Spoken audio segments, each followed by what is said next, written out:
Touch her again, and you're dead. The words came out flat, quiet, almost bored. The way Damian Cross said the things he meant most in his life. No shout. No threat dressed up as theater. Just 6 words that made an entire hotel ballroom go silent, and made a man twice her size step back from a woman he had cornered against a pillar 30 seconds earlier, believing no one important was watching. Nobody in that room understood, in the moment it happened, why the most feared man in New York had just crossed a crowded gala to defend a junior accountant he had exchanged perhaps a dozen words within 6 months of working the same firm. Least of all Damien himself. But by the time the night ended, he would understand something that would change the entire shape of his life. And the man he'd just threatened would understand, far too late, exactly what kind of mistake he'd made. 3 months earlier, Sophia Reyes had taken a job at Ashcroft & Kane, a boutique accounting firm on the 42nd floor of a midtown tower, doing the kind of careful, unglamorous forensic work that suited her perfectly. Reconciling ledgers, tracing discrepancies, finding the small, quiet lies buried in numbers that everyone else assumed were too boring to hide anything at all.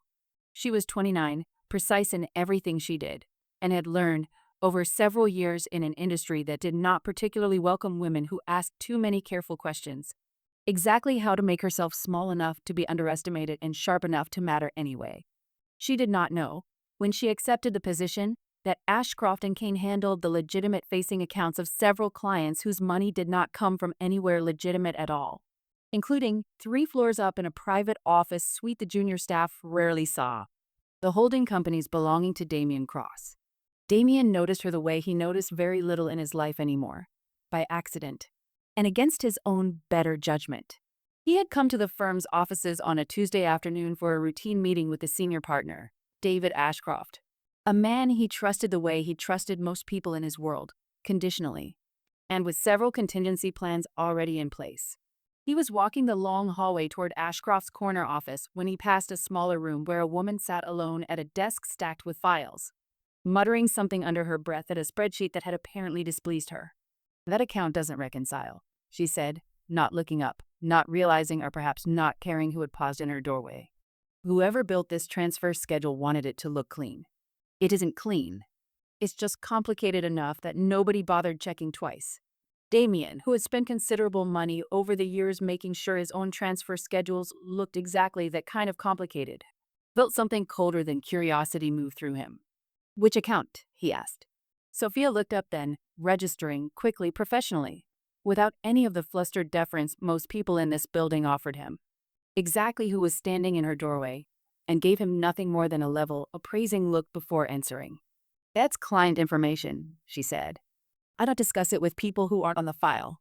It was, Damian would think later, the single most refreshing sentence anyone had said to him in over a year. He did not push. He left her office without another word and found himself, over the following weeks, inventing reasons to walk that particular hallway more often than any genuine business required, not to speak with her again, not exactly, but to observe from a careful distance. The particular, unshowy competence of a woman who clearly had no idea whose books she was quietly, methodically getting closer to understanding. He learned, through the ordinary channels available to a man in his position, that Sophia Reyes had put herself through school working nights, that she sent a portion of every paycheck to a mother in Ohio recovering from a stroke, that she had turned down 2 prior job offers at larger, more prestigious firms because Ashcroft & Kane had offered better hours around a schedule that let her call her mother every evening at 7. None of it was information he needed. He gathered it anyway, the way a man gathers details about something he has decided, without quite admitting it to himself, matters more than it should. What he did not know, what nobody at Ashcroft & Kane had bothered to mention. Because men like Richard Kane's own nephew rarely faced consequences for behavior everyone quietly tolerated, was that Sophia's direct supervisor, a senior associate named Preston Kane, had spent 3 months finding increasingly deliberate reasons to stand too close, to touch her shoulder too long, to schedule her for late reviews in his office with the door closed.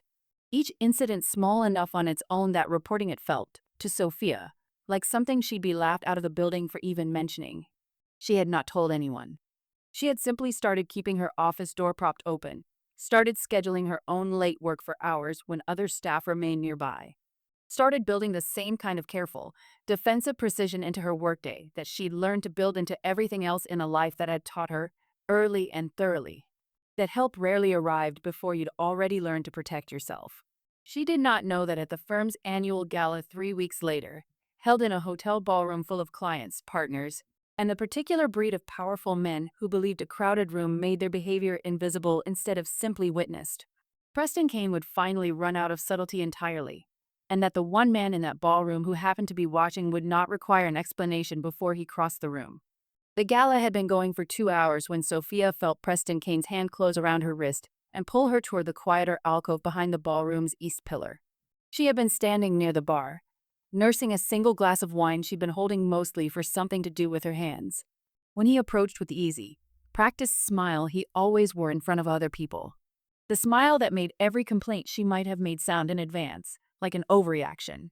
"You've been avoiding me," Preston said, his grip firm enough to make it clear this wasn't a request. "Come on, Sophia. It's a party. Loosen up a little." "Preston, let go of my wrist. I just want to talk." He steered her behind the pillar, out of the direct sightline of the bar, his other hand coming up to rest against her waist in a way that made her entire body go rigid with the particular. Practice calm she'd built over 3 months of exactly this. Don't react too big. Don't make a scene. Don't give him the excuse to call you dramatic in front of people who sign your performance reviews. "Let go of me," she said again, quieter this time, sharper. Her free hand already bracing against his chest to create distance he wasn't allowing. "You know," Preston said, leaning closer, his breath sharp with champagne, "for someone who works this hard to seem so buttoned up. I think you'd actually—" He did not finish the sentence. A hand closed around Preston's shoulder from behind, not violently, not even particularly hard, but with a grip that Sophia, even in the chaos of the moment, understood instantly carried the kind of authority that made Preston Kane's entire body go still. "Let go of her," Damian Cross said. Preston turned, already assembling an excuse, already reaching for the same easy charm he used on everyone, and the words died in his throat the moment he saw who was standing behind him. "Mr. Cross," Preston said, releasing Sophia's wrist so fast she nearly stumbled. "I didn't realize. We were just talking. I wasn't." "I watched you pull her behind a pillar," Damian said, his voice carrying none of the heat Preston's stammering explanation seemed to be bracing for.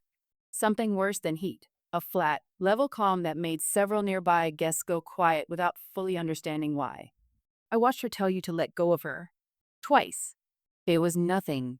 It was just—" "Touch her again," Damian said, "and you're dead." The words landed in the sudden hush of the ballroom like something physical. A few guests near enough to hear went entirely still. Somewhere behind Damian, David Ashcroft's face had drained of color, understanding, in that instant, exactly how badly his firm's annual gala was about to become a story told in whispers for years. Preston laughed once, a thin, disbelieving sound.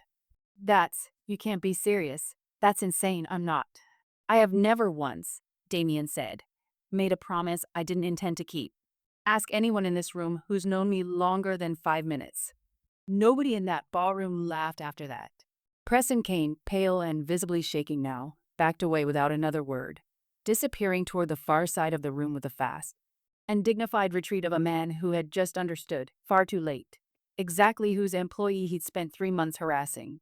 Damian turned to Sophia, and something in his face shifted immediately, the flat, controlled danger dropping away, replaced by something careful, almost gentle, entirely unfamiliar to the version of himself most of this room believed they knew. "Are you all right?" he said quietly. Sophia's hands were shaking, adrenaline and something closer to fury finally catching up with her now that the immediate danger had passed. "I didn't need rescuing." "I know," Damian said. "I watched you tell him no twice before I crossed the room. You were handling it." Something flickered across his face, careful and uncertain in a way that surprised her. "I crossed the room anyway. I'm not going to apologize for that." Sophia studied him for a long moment, still catching her breath, still furious.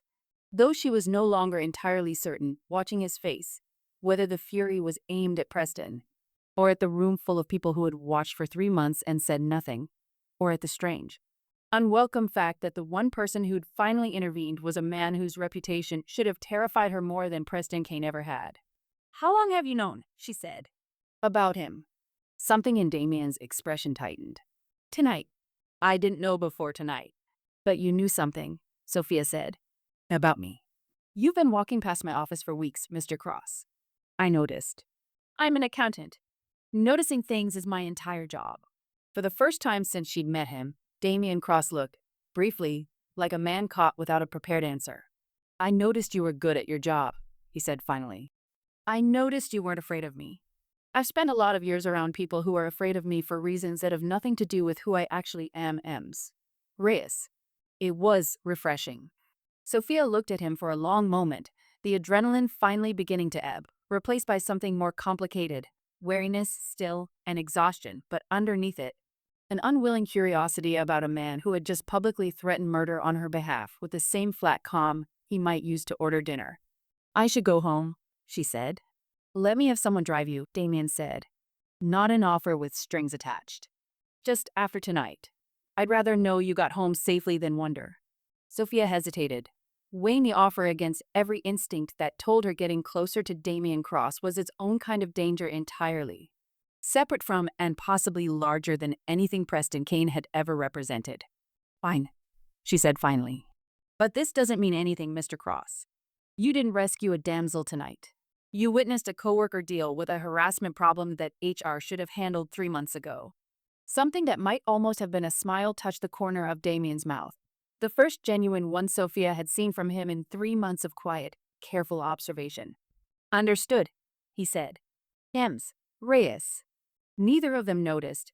As they walked toward the elevators, David Ashcroft standing frozen near the bar with his phone already in hand, dialing a number that would, within the hour, put Preston Kane's uncle, Richard Kane, senior partner, and a man with considerably more to lose from this scandal than his nephew's reputation, on a warpath neither Damian nor Sophia had any reason yet to expect.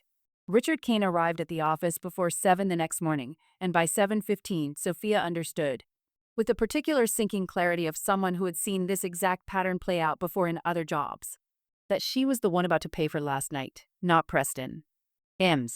Reyes.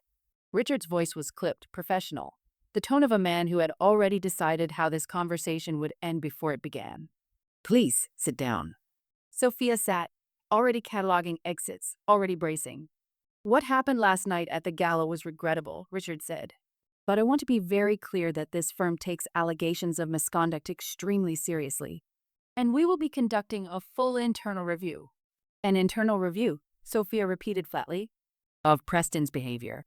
Of the entire situation, Richard said with the careful, lawyerly vagueness of a man choosing every word for maximum deniability, which includes, frankly, some concern about your own judgment in allowing a client, Reyes, with Mr. Cross's particular reputation, to make such a public scene on the firm's behalf.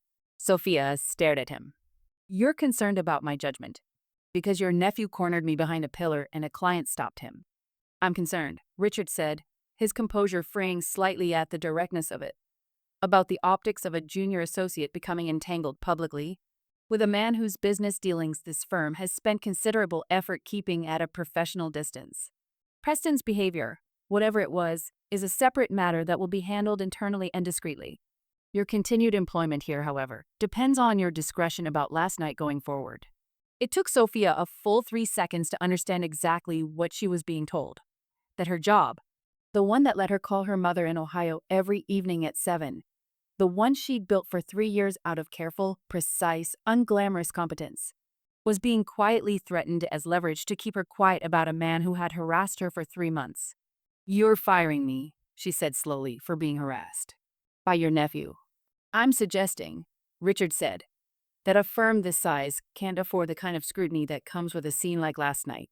I'm suggesting that everyone's interests would be best served by you finding a position elsewhere, with excellent references, of course, and a generous severance.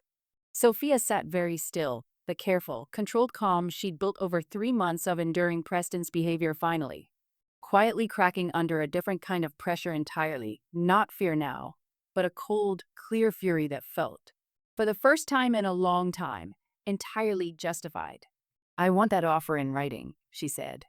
And I wanted to include an explicit statement that this firm is terminating my employment in direct connection to my raising a harassment complaint against Preston Kane. Because if you're not willing to put that in writing, Mr. Kane, I'm going to assume you understand exactly how it would look in front of an employment attorney.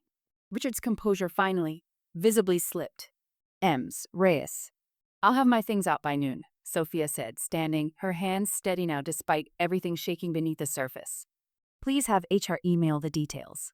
She was 3 blocks from the building, walking fast in the cold morning air with no particular destination in mind, when her phone rang with a number she didn't recognize. Reyes. Damian's voice, immediately familiar, immediately steady in a way that irritated her even as it helped. I heard what happened at Ashcroft this morning. How? Sophia said, stopping on the sidewalk. Could you possibly already know that? Because David Ashcroft called me 40 minutes ago in a state of complete panic, Damian said, to tell me that Richard Kane just forced out the employee I publicly defended last night, in an attempt to bury a harassment complaint against his own nephew before it becomes a real problem for the firm's reputation.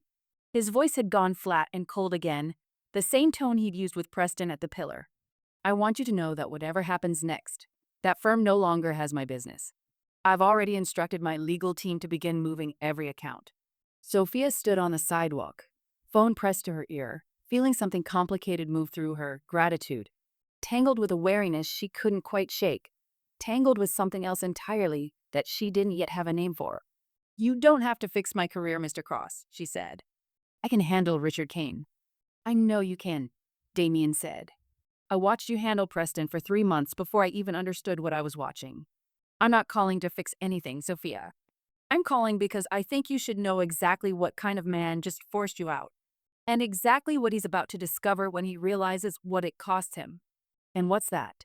Sophia asked, despite herself, despite every instinct telling her to end this call and walk away from the entire cross orbit before it swallowed her whole.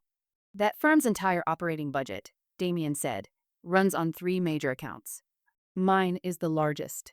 By the time Richard Kane finishes his morning coffee, he's going to understand exactly how much your career was worth to him, compared to how much mine actually is. By noon, Ashcroft and Kane had lost 40% of its operating revenue in the span of 3 hours, Damian's holding companies first, followed swiftly by 2 smaller clients who had quietly maintained accounts there largely because they trusted Damian's judgment more than the firm's own reputation. David Ashcroft called Sophia directly at 12:30, his voice tight with a panic that hadn't been there in 3 years of her working under him. Reyes. I need you to know I had no part in what Richard did this morning. I want to offer you your position back, with a formal apology, and I've already begun proceedings to remove Preston from any supervisory role in this firm permanently. That's convenient timing, Sophia said, standing in her small apartment with the phone against her ear, watching the afternoon light shift across a stack of boxes she hadn't finished unpacking 3 months into this job that had already fallen apart around her. I understand your skepticism, David said. I'd like the chance to earn it back regardless. Richard is being removed from his partnership position. The firm cannot survive the accounts we've lost this morning, and frankly, Reyes, we shouldn't survive them if this is how we treat the people who work here. Sophia said she'd think about it, and ended the call feeling less triumphant than she expected to. The whole situation sitting strangely in her chest, not because the outcome felt wrong, but because none of it had actually been her doing. Damian Cross had made 1 phone call, and an entire firm's power structure had rearranged itself within hours, faster and more completely than 3 years of her own careful, patient, unglamorous competence had ever managed to accomplish on its own. She called him that evening, unable to fully sit with the discomfort of it any longer. You didn't have to do that, she said, the moment he picked up. Bull your accounts. Ruin their revenue in a single morning. I could have fought Richard Kane on my own terms and my own time. I know, Damian said. You've made that clear to me twice now. Then why? There was a pause on the line, long enough that Sophia wondered if he intended to answer at all. Because I've spent most of my adult life, Damian said finally, watching people with power use it to protect themselves, and almost never watching anyone use it to protect someone who has none. I have more power in this city than almost anyone in it, Sophia. I decided a long time ago that having it and never actually using it for anything that mattered was its own kind of cowardice. Another pause. I also won't pretend the decision was entirely selfless. I wanted an excuse to make sure you were all right. Pulling the accounts happened to accomplish 2 things at once. Sophia sat down slowly on the edge of her half-unpacked couch, something in his honesty landing harder than she expected it to. You don't know me, she said quietly. Not really. A few hallway conversations and one gala. You're right, Damian said. I don't. I'd like a chance to, if you're willing to consider it. Not because I think you owe me anything for last night or this morning. Because in 3 months of walking past your office more often than I had any real reason to. You're the only person in my life who's ever made me want to actually earn someone's attention instead of simply commanding it. Sophia was quiet for a long moment, turning the offer over carefully, the way she turned over every unreconciled number that crossed her desk, looking for the catch. The hidden liability, the thing that didn't quite add up. You're a dangerous man, Damian Cross, she said finally. I've read enough about your family in the news to know that much, even before last night. I am, Damian said, without hesitation, without the careful deflection most powerful men reached for when confronted directly with the truth of themselves. I won't insult you by pretending otherwise. I've made choices in my life I'm not proud of, and I run an empire that was built by men who weren't gentle about how they built it. I can't offer you a version of myself with none of that in it. Then what can you offer? Sophia said. Honesty, Damian said. About exactly who I am, instead of a performance of who you'd prefer I was. And the promise that whatever else I am, Sophia, I will never once be a man who watches someone hurt you and does nothing. Sophia looked around her small apartment, the boxes, the modest furniture, the careful, hard-won ordinary life she'd built entirely on her own, and found herself, despite every warning bell her own good sense was ringing, genuinely considering an answer she hadn't expected to be considering at all. One dinner, she said finally. No promises beyond that. And if I decide, at any point, that this is a mistake, you let me walk away without turning it into a war the way you did with Ashcroft and Kane this morning. Agreed, Damian said, and Sophia could hear, even through the phone, something that sounded almost like relief in his voice. Neither of them yet knew that Richard Kane, humiliated and financially devastated by a single morning's losses, had already placed a call of his own to a man who had spent years waiting for exactly this kind of opening into Damian Cross's carefully guarded personal life. 3 weeks passed, and Sophia found herself, against every careful instinct she'd spent a lifetime building, slowly letting Damian Cross closer than she'd let anyone in years. He was patient in a way she hadn't expected from a man whose reputation preceded him into every room. He asked about her mother in Ohio and remembered the details without being reminded twice. He never once, in 3 weeks of dinners and quiet evening phone calls, pushed for more than she offered, and Sophia found herself, slowly and against her own better judgment, beginning to trust the steadiness underneath everything dangerous about him. She did not know that Richard Kane, humiliated and financially ruined by the loss of his firm's largest accounts, had spent those same 3 weeks growing more desperate, more resentful, and considerably less careful about who he was willing to call for help. The call had gone to Sophia Reyes, no relation to Sophia despite the shared surname. A rival of Damian's who had spent a decade looking for exactly the kind of leverage a story like this one could hand him. You want revenge on Damian Cross, Salvatore said, once Richard had finished his bitter, rambling account of the accounts he'd lost, the nephew he'd been forced to quietly remove, the career he felt had been unfairly destroyed over what he still, even now, considered a minor misunderstanding. I want information. Tell me about this woman. Sophia Reyes. It took Richard less than 10 minutes to hand over everything he knew, her address, her work schedule. The mother in Ohio she called every evening at 7, the careful, ordinary life Sophia had built entirely without protection, because until 3 weeks ago, she had never needed any. Sophia was walking home from a late dinner with Damian on a Thursday evening, 3 weeks into whatever careful, tentative thing they had begun building together, when a car pulled alongside her on the quiet side street 2 blocks from her apartment. She recognized the danger before she fully understood its shape, the way the car slowed without stopping, the way the rear window lowered just enough for her to see a man's face she didn't recognize, watching her with the flat, assessing look of someone taking inventory rather than simply passing by. She did not scream. She did not run. Not immediately. Some instinct honed by years of careful self-protection telling her that sudden movement might provoke exactly the reaction she was trying to avoid. She walked faster instead, cutting through an alley she knew led to a busier street, her hand already finding her phone, already dialing Damian's number with fingers that had gone cold despite the mild evening air. Someone's following me, she said, the moment he answered, her voice tighter and more controlled than she felt. A car, I don't recognize it.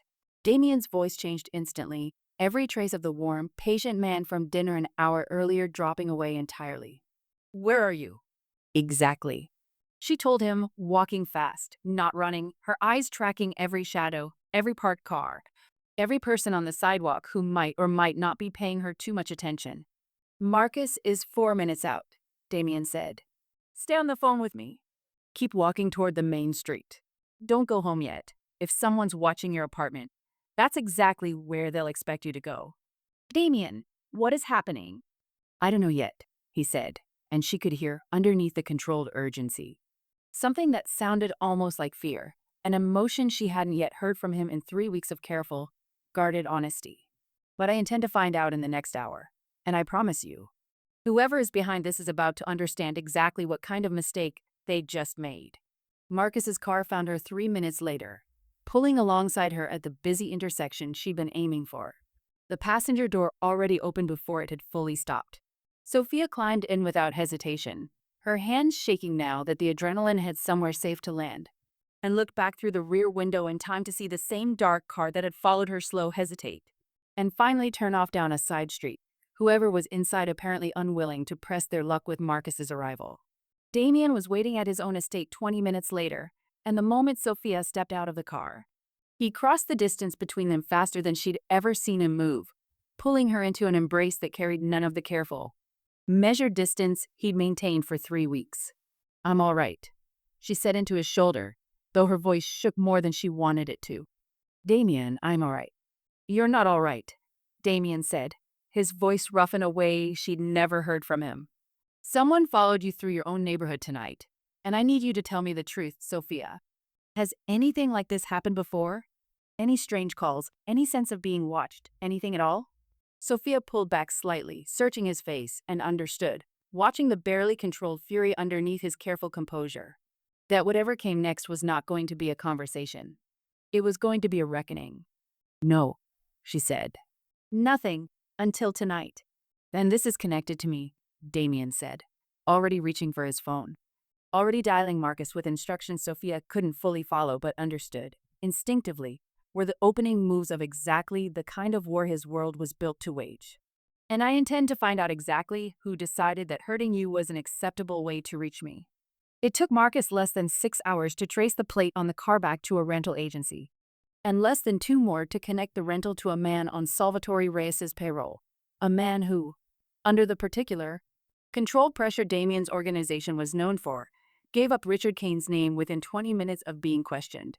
Damian sat across from Richard Kane the following morning in a private meeting room 2 floors above the wreckage of what remained of Ashcroft and Kane, and did not raise his voice once. You sold information about a woman's home address, her schedule, and her mother's condition, Damian said, to a man you knew intended to use it as leverage against me. You did this because you lost your accounts and your nephew's career, both consequences of your own decisions, and you decided the appropriate response was to put an innocent woman in danger. Richard's face had gone the particular gray of a man who understood, fully and completely, exactly how badly he'd miscalculated. I didn't know he'd actually follow her, I swear to you. I only meant. You meant to hurt me, Damian said. You simply lacked the courage to do it directly. So you handed the job to someone else and told yourself that made you less responsible for what happened next. It doesn't. He set a folder on the table, evidence, Richard understood without needing it explained. More than sufficient to end not just his career but his freedom. You have 2 choices, Richard. You cooperate fully with the federal investigation EMS. Reyes and I intend to file this afternoon regarding Salvatore Reyes' operation. Or you find out exactly how much further my reach extends beyond a single afternoon's lost revenue. Richard cooperated. Fully, immediately, the particular desperation of a man who had finally, belatedly, understood the actual weight of the world he'd carelessly reached into. His testimony, combined with evidence Damian's own organization quietly supplied through channels that never officially existed, was enough to see Salvatore Reyes indicted within the month on charges that had nothing to do with Sophia at all and everything to do with a decade of activity federal investigators had been building a case against long before Richard Kane's desperate, resentful phone call gave them the final piece they needed. Sophia testified as a witness to the pursuit itself, calm and precise on the stand in a way that surprised absolutely no one who had ever watched her methodically reconcile a set of deliberately complicated ledgers. "You could have kept this quiet," she said to Damian afterward. Sitting on the steps of the courthouse in the pale autumn sunlight, the whole ordeal finally, genuinely behind them. "Handled it your way. Made Richard Kane disappear instead of handing him to federal prosecutors." "I considered it," Damian admitted. "For about an hour, the night you called me from that alley, I considered handling it exactly the way my father would have." "Why didn't you?" "Because," Damian said, "somewhere in the last 2 months, I decided I wanted to be the kind of man worth trusting with someone as careful and deliberate as you. And that man doesn't solve every problem by making it disappear quietly. Sometimes he solves it by making sure it's answered for properly in the light." Sophia studied him for a long moment, something warm and unguarded moving behind her careful, precise eyes. The same eyes that had once told a stranger in a diner-adjacent office that she didn't discuss client information with people who weren't on the file. Now looking at a man she had, somewhere in the chaos of the last 2 months, decided was worth every risk his world carried with it. "I got a job offer this morning," she said. "A firm downtown. Better pay, better hours, nothing to do with your accounts or your world at all." "Are you taking it?" Damian asked, something careful in his voice that hadn't been there a moment ago. "I already accepted," Sophia said. "I wanted to build something of my own, Damian. Something that isn't connected to what you rescued me from, or what I helped take down. Something that's just mine." Something in Damian's face tightened, bracing. Sophia understood, for whatever came next in that sentence. "That doesn't mean I'm walking away from you," she added, watching the tension ease slowly out of his shoulders. "It means I need you to understand, clearly, that whatever this becomes, I'm not the woman you rescued at a gala 3 months ago. I never was. I'm the woman who handled Preston Kane on her own for 3 months before you even noticed, and I intend to keep being exactly that kind of woman, whether or not I'm standing next to you." "I wouldn't want anything else," Damian said, and meant it more completely than he'd meant almost anything in his life. 1 year later, on a quiet evening in a downtown apartment considerably larger than the one Sophia had once half unpacked alone, Damian found her at the kitchen table, reviewing a spreadsheet with the same fierce, focused precision that had first caught his attention in a doorway he'd had no real reason to be standing in. "Whoever built this transfer schedule," she said, not looking up, "wanted it to look clean." "It isn't clean." Damian smiled, settling into the chair across from her, watching the woman who had never once needed rescuing, but who had, somehow, taught him more about the man he wanted to become than anyone in his entire dangerous, complicated life. "Tell me everything," he said. "I have a feeling I want to hear this one." Some men use their power to take. The ones worth keeping learn, eventually, to use it to stand beside someone strong enough that they never actually needed the rescue at all. Only the choice to no longer stand alone. If this story moved you, hit like, subscribe for more emotional Mafia romance stories. And share it with someone who believes the right person doesn't rescue you. They simply refuse to let you stand alone.